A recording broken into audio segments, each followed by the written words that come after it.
काकभूषणी जी कौन है और वे वहाँ क्यों रहते हैं, ये भी हमारे अंदर दिमाग में क्वेश्चन आता है। तो वो राम भक्त थे, अमर योगी थे, और कहा जाता है उन्होंने 12 बार रामायण और 16 बार महाभारत भी देखी, ऐसा कहीं मैंने बोला भी है, सुना भी है।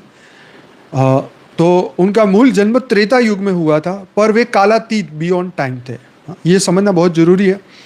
भगवान शिव और माता पार्वती के वरदान से उन्होंने काक मतलब कौवे रूप धारण किया था, ताकि वे सृष्टि के सभी युगों को देख सके और राम कथा अखंड श्रवण प्रसार करते रहे।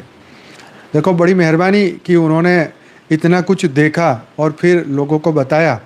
हाँ, कितनी मस्त बात है। वे सदैव निमिषारण्य के वट वृक्ष के नीचे राम नाम में लीन होकर राम कथा सुनाते रहते हैं। वहाँ ऋषि देवता सिद्ध भक्त निरंतर उनके दर्शन करने आते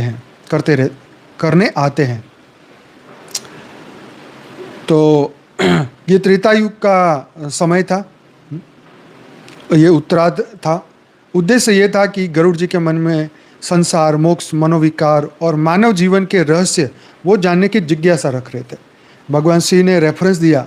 हाँ, तो काग रूप में वो थे, पर स्वरूप से वो ब्रह्म ज्ञानी योगी थे। तो मानव जीवन का महत्व, सुख दुख का रहस्य, संत असंत का स्वभाव, अहिंसा, पाप पुण्य का विवेचन और अंत में मनस रोग की व्याख्या।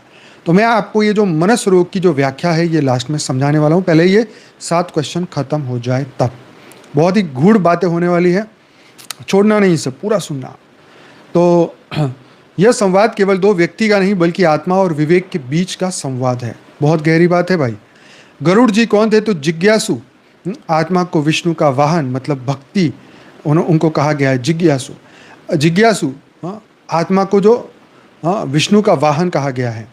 काकभूषणी अनुभवी ज्ञानी जो राम में स्थित रहते हैं।